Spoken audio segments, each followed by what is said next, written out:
Morgan Blake. Entry number 011. The Dolls of Despair. Sometimes, the things we cherish the most are the ones that destroy us.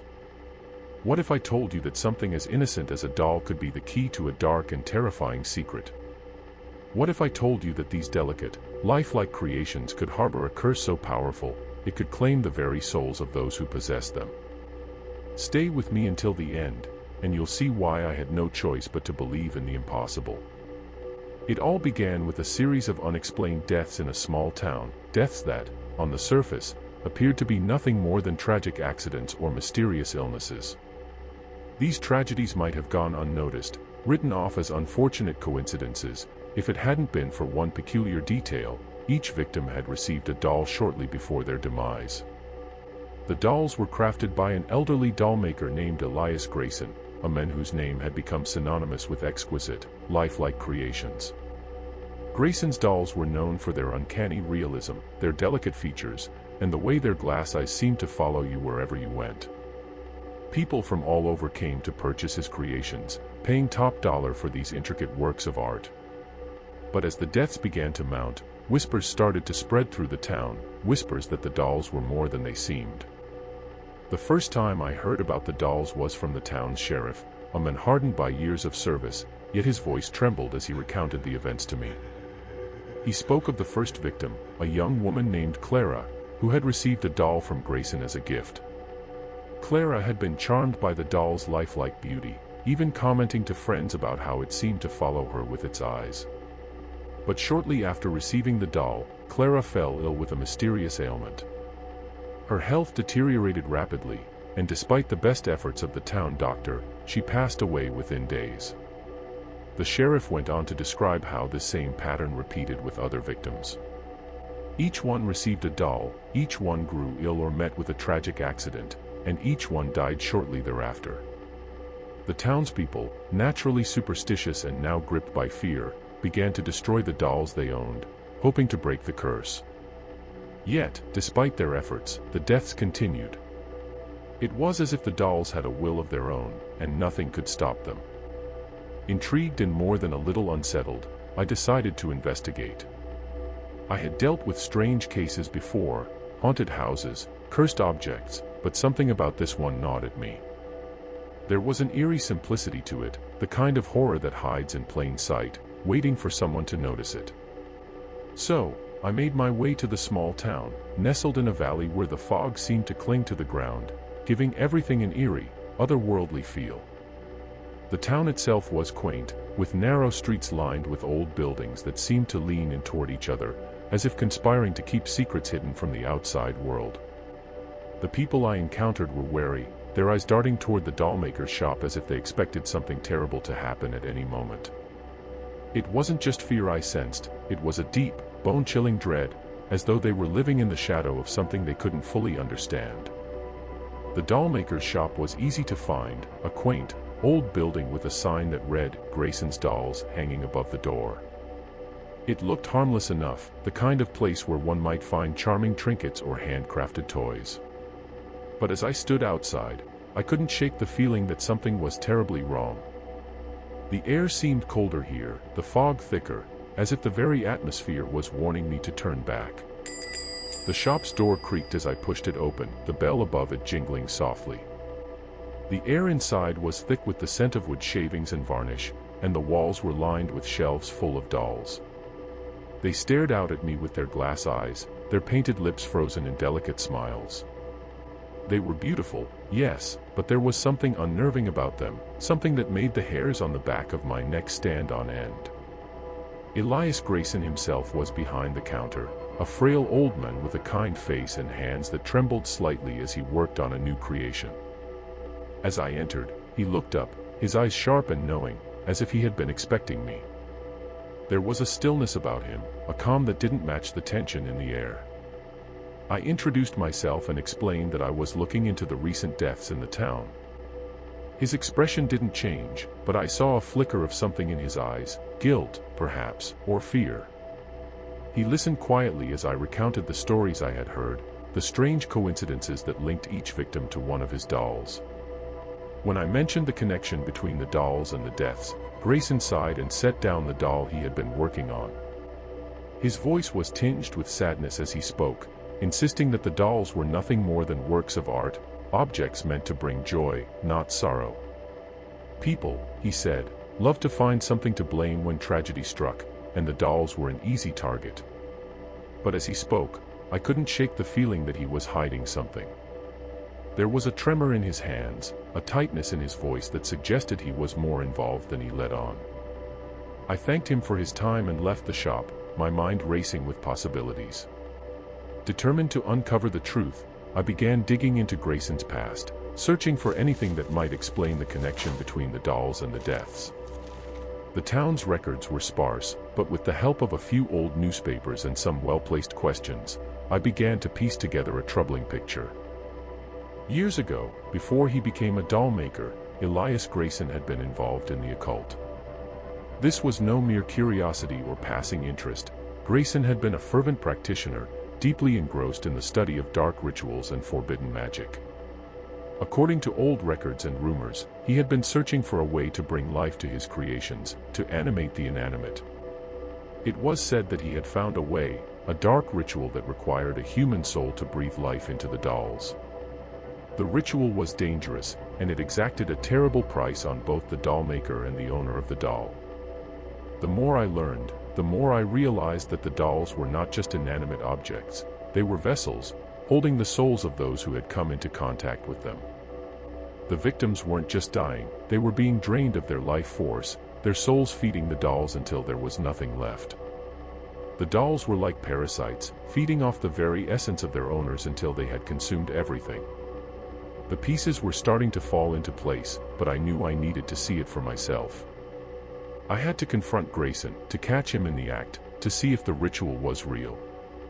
So, I returned to Grayson's shop late one night, hoping to find the proof I needed. The shop was dark when I arrived, the only light coming from a faint glow in the back room. I moved silently, careful not to make a sound as I approached. The door to the back room was slightly ajar, and I peered through the crack, my heart pounding in my chest. Inside, Grayson was standing over a doll laid out on a table. He was chanting something under his breath, his hands moving in intricate patterns over the doll's body. The air around him seemed to shimmer, and I could feel a strange energy pulsing through the room, growing stronger with each word he spoke. As I watched, the doll's eyes snapped open, and I felt a wave of cold wash over me. It was alive, or at least, something inside it was. The ritual was working, and I was witnessing it firsthand. But then, something went wrong. Grayson stumbled, his voice faltering, and the energy in the room shifted. The doll's eyes glowed with an unnatural light, and I could see Grayson struggling to regain control. But it was too late. The doll began to move on its own, its small hands reaching out, its mouth twisting into a grotesque smile. Grayson tried to stop it, but the doll was no longer under his control. It lunged at him, its tiny fingers wrapping around his throat.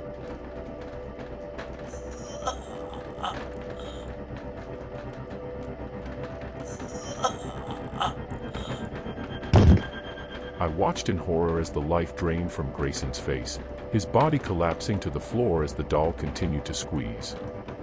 I knew I had to act fast.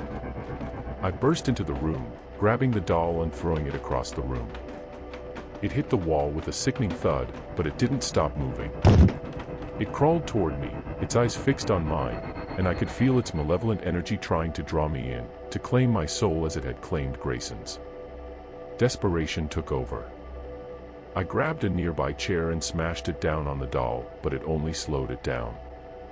It kept coming, relentless, its eyes glowing brighter with each passing second. There was something unnatural about its movements, as if it was driven by a force far beyond the physical. In a panic, I reached for the fireplace poker, jamming it into the doll's chest. There was a blinding flash of light, and the doll let out a high-pitched scream, its body convulsing before finally going still. The room fell silent, the oppressive energy lifting, but the damage had been done. Grayson was dead, his lifeless eyes staring up at the ceiling, and the doll lay in pieces on the floor, its power extinguished. The horror of what I had just witnessed was overwhelming, but I knew I couldn't stop there. This was no ordinary case. This was something far darker, far more dangerous than I had ever encountered. Grayson had created more than one doll, and each one was out there, somewhere, waiting to claim another victim. I couldn't allow that to happen. I had to find them, had to stop them before they could destroy anyone else. As I left the shop, the cold night air biting at my skin, I realized that I had just scratched the surface of something much darker than I had ever imagined. The dolls were just the beginning, a glimpse into a world of dark rituals and forbidden magic that I had only begun to understand. And as I walked away, I couldn't shake the feeling that something, or someone, was watching me, waiting for the right moment to strike. I may have survived this encounter, but the darkness was far from over. I had opened a door to something ancient and malevolent, and I knew that it was only a matter of time before it came for me. In the days that followed, I continued my investigation, trying to track down the other dolls that Grayson had created. But it wasn't easy. The dolls had a way of disappearing, slipping through the cracks of society, finding their way into the hands of unsuspecting victims. I felt like I was chasing shadows, always one step behind, always too late. The townspeople were no help. They were too terrified to speak, too afraid to acknowledge the truth. They had seen what the dolls could do, and they wanted nothing to do with them. Some even accused me of bringing the curse to their town, of stirring up the darkness that had been lying dormant for so long. But I couldn't give up. I had to find a way to stop the dolls, to break the curse that Grayson had unleashed. I knew that the key lay in the ritual he had performed, the dark magic that had given the dolls life. If I could understand it, if I could find a way to reverse it, maybe I could save the people who had been caught in its grip. I spent hours poring over old books, searching for any mention of the ritual, any clue that might help me. But the answers were elusive, hidden behind layers of secrecy and fear. The more I learned, the more I realized how dangerous this knowledge was, how easily it could consume those who sought it. And then, one day, I received a package. It was small, unmarked, and when I opened it, my blood ran cold. Inside was a doll, perfectly crafted, eerily lifelike, with eyes that seemed to follow me wherever I went. There was no note, no explanation, but I knew what it meant. The dolls weren't finished with me. They were coming, and I had to be ready. I placed the doll on a shelf, where it could watch me, and I continued recording this story. Because I know that one day, the darkness will come for me, and when it does, I want you to know what happened. I want you to understand the danger, the horror that lies behind those innocent faces. Sometimes, the things we cherish the most are the ones that destroy us. And I've just begun to understand the true cost of that lesson. I didn't stay in that town for long after the incident with Grayson and his dolls. There was nothing left for me there, no clues, no leads, just the lingering feeling that something was still out there, waiting. I had destroyed the doll that killed Grayson, but I knew there were more, and I couldn't shake the feeling that I was now their target. Weeks passed, and I continued my work, but the memory of those lifeless eyes haunted me. The dolls had a way of burrowing into your mind, making you question what was real and what was imagined. I could still hear their whispers in the dead of night, feel their cold, glassy eyes watching me from the shadows. I knew that I had to keep moving, to stay ahead of whatever force was behind the dolls. But it wasn't easy. The darkness seemed to follow me, creeping closer with each passing day. Every creak in the floorboards, every flicker of the lights, sent a jolt of fear through me. I couldn't shake the feeling that I was being hunted, that the dolls were drawing nearer, biding their time until they could strike. And then, one night, as I sat alone in my study, the package arrived. It was the same as before, small, unmarked, and when I opened it, my blood ran cold. Inside was another doll, perfectly crafted, eerily lifelike, with eyes that seemed to follow me wherever I went. There was no note, no explanation, but I knew what it meant. The dolls weren't finished with me. They were coming, and I had to be ready.